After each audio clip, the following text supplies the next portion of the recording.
Okay, good morning, everyone. It is still morning.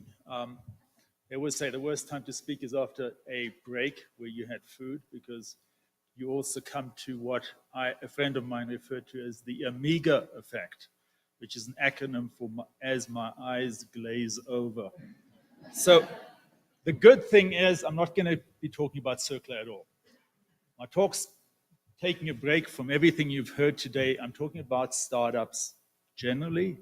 That's not to say that there are not startups that I'm working with at the moment, specifically in this field, in the water remediation business. One that comes to mind is Crystal Clear Technologies and Clean Water Technologies up in Portland. A lady by the name of Lisa Farman actually has the first non-biologic solution for removing selenium. She's very active in mine remediation, not only extracting metals, but actually recapturing them. She has this technology. You have a base substrate, in this case, titanium dioxide. She puts ligands on it, a bifunctional ligand that acts as a gluing layer, and that allows you to put layer upon layer upon layer on metal on it.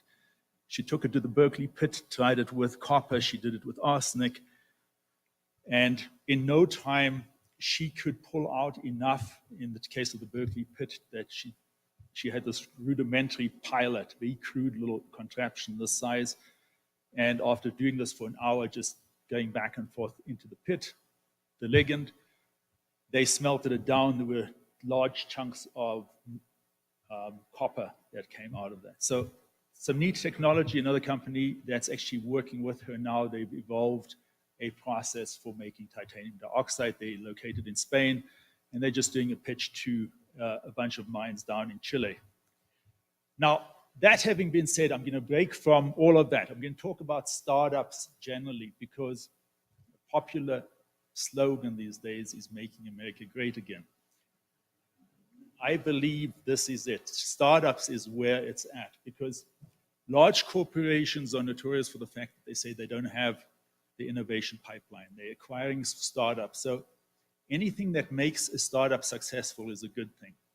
So I'm going to start with that slide there, which puts a damper on the whole theme, that 50%, and that is realistic. When I speak to angels, VCs, they say only about 1 in 10 is successful. And that's after they've done their due diligence. They've already sorted the wheat from the chaff. Even then, only 1 in 10 is successful. And then there's statistics that actually say in the first 5 years, if you do it over the first 5 years, 80% will fail. And over the next 5 years, another 80% will fail of those that are left. That leaves you with all of 4% that are successful. And so I want to talk about 3 things today that are sort of the main culprits why people are not successful in a startup. And it's basically wasting costs up front. So it's all about reducing that cost at the front end, then maximizing that bundle of cash that you left with at the back end, and actually making that connection, getting to that end point, not stumbling on the way. There's lots of landmines I'll be addressing that avoid you actually being successful. To kind of put it in the question I get is, well, what causes this problem? What is the main culprit? And the answer is simply this. And I'll refer to this slide here. I don't know who of you have seen this movie, Along Came Polly, but there is a quote that Ben Stiller does. He's talking to Jennifer Aniston, and he makes the statement. He says, you live your life by the non-planned plan. And that is really what's happening here. That's what's happening with startups. They live their life by the non-planned plan. So I want to put that in perspective by putting this, I put this little graphic together and say, this is what your typical scenario looks like with a startup. And I want you to take home 3 lessons here. The first is, there is no plan. There's no methodology. It all kind of is a reactive approach. It starts with an idea or an invention. And the first thing that everybody wants to do is they want to run to the patent attorney and file a patent. If you've done that, you're guilty. That is my first recommendation. And as I go into it, you'll see why I'd say don't do that. And it's contrary to what everybody else will tell you. Mainly the patent attorneys will tell you that. They then go into this develop and scale thing. First, all their effort goes into development. And then they figured, well, once they finish developing, they want to scale it. And all along, they'll make improvements, they'll make changes. And each time it goes back to the patent attorney filing another patent application. I'll put it that 30K figure up there because that's the typical cost of a patent. That includes the filing fee, which might be 8,000, 10,000, 15,000. Right? It covers that gamut. The large majority of that cost is what you pay over the next 3.5 years to get that patent issued, if it ever issues. At the moment, the success rate is at, I think, 51%. So you've got like a 50-50 chance of never getting your patent, having just wasted $30,000. And you filed a patent not even knowing what benefits it's going to give you. It's just a cost center on your books. The other issue you'll notice is that you'll ultimately need funding. Because you're spending so much money on everything, somebody has to foot the bill. You can't mortgage your house indefinitely. You can't bum off your friends and family indefinitely. So third-party funding is probably on the cards. As I walked up here, I pulled this thing up here. If you're interested, because we haven't got time to cover everything, I did a podcast once after speaking to a bunch of angels and VCs, what's important to them. And so I cryptically called this, why is my corporation, or why is my company not getting funded? So if you're interested, I happily send you the link. Just get one of those sheets, they're all on the front desk, fill it out, and I'll send you the details. The last thing is the exit. The exit is where you're ultimately going to end up. It might be a joint venture, it might be an acquisition, you might go public, you might license the deal. And it all is you just kind of fall into it. In most cases, people say they in negotiations for an acquisition because somebody approached them. And as you'll see later on, that is probably not the best way of doing it. So my first take-home lesson is that portion up front, and it's basically saying simply filing a patent because you have some neat idea is not a plan. It's sort of a knee-jerk reaction based on the way we've been conditioned to think. So I want to move along to a solution, because if plan A clearly doesn't work, you want a plan B. And there's a gentleman that put it far more eloquently than I can. That's this guy here, who said, we cannot solve our problems with the thinking we used when we created them. So we need a different approach. The different approach, again, I put a little graphic together. Looks like this. To make it easier for you, I'm going to put them on top of each other so you can compare one to the other. The one that I'm proposing is the one at the bottom. And the first thing you'll notice, I'll highlight it, is the planning part. You want to have a roadmap knowing where you're going. And if I wanted to define that roadmap more clearly, I'm going to move you to this thing. You'll notice now that I've moved everything around. I've essentially flipped everything. I've relegated all the costs, all the IP to the back end when I know what I'm doing. And I've taken the exit strategy to the front end. You'll say, well, why start with the exit? You're nowhere near the exit. And the answer is this. It's the way we think. That's the way human beings do everything in life. You want to have an end goal. You want to have a target, so to speak. Whether you go shopping for your groceries, you make a laundry list. Some of us make a laundry list. But certainly when you're doing bigger things, you want to go, say, you're planning a vacation overseas to Italy or something, you will go to the effort, first of all, saying, what towns, what cities do I want to see? So that is your exit strategy. Same thing here. You want to know upfront where you want to take your company. Are you going to be in it long-term, short-term? What is the likely scenario? So that's the question you want to answer first. That doesn't mean you can't pivot later on, but at least have a direction that you're steering the ship if you're the CEO of a startup. The exit thing is neat because it will apply to every technology, whether you're in water remediation or any other technology. The outcome, the decision of what kind of exit is most suitable for you will depend on the kind of technology you've got and the competitive landscape you've got. And I want to illustrate it with the benefit of a certain gentleman. You probably never seen Oh, this is another statement. I forgot the slide here, but in case of anybody wondering about starting with the back end, knowing where they're going, Lewis Carroll kind of puts it in a nutshell. So moving on to this guy here. You probably don't know who this is. A guy called Kerry Mullis. He developed this thing called polymerase chain reaction. And it's a way of replicating strands of DNA. I'm not a biotech guy. You're probably not biotech people either. Apparently, it's a big thing, duplicating DNA strands. So much so, he got the Nobel Prize for it. At the time, he was working for the small company called Cetus Corporation. Now, Cetus Corporation, they looked at this and said, look, it's got a lot of applications.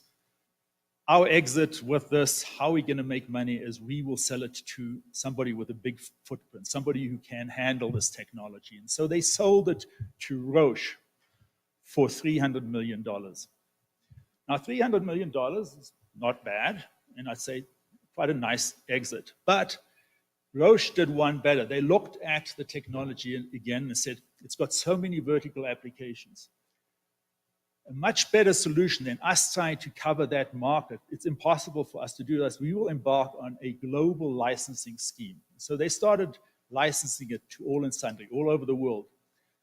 They ended up making over $1 billion. In other words, they netted over $700 million just from negotiating deals and doing some paperwork. Now that's the kind of exit strategy that I like. So that is Kerry Mullis. And it gets back to my second take-home lesson about maximizing your profit.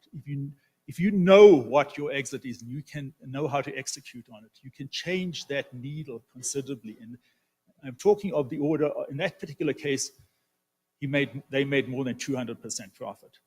But on average, you could easily make at least 50% more on an acquisition if you know what you're doing and you get your IP in order ahead of time. The portion at the bottom, you'll see there's this thing called strategic partners. I want to spend a few minutes talking about strategic partners. This is anybody you are dealing with in the course of developing your technology. The ones that are most prevalent, the one that is most relevant to your survival are obviously your competitors. And those competitors are relevant not only to you, as I'll explain in a second, they're relevant to your investors, because investors, they want to see things, they want to see how unique is your technology, how easy is it to design around it, how crowded is that field, because they are seeing everything through this lens that says, can you maintain your margins, and can you at least maintain or grow your market share? So at least know what your competitors are doing and who they are. And it's also relevant from your own survival perspective. Remember I said about reducing costs, maximizing profits, and getting there? This is that getting there part.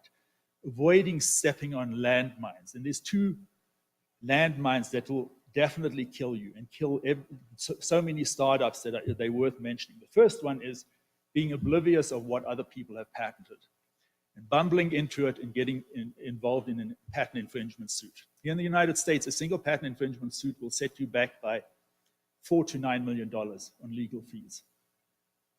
You do not, as a startup, have $4 to $9 million. So you don't want to go that way. The other thing that happens is that larger corporations will take advantage of you. They will steal your technology.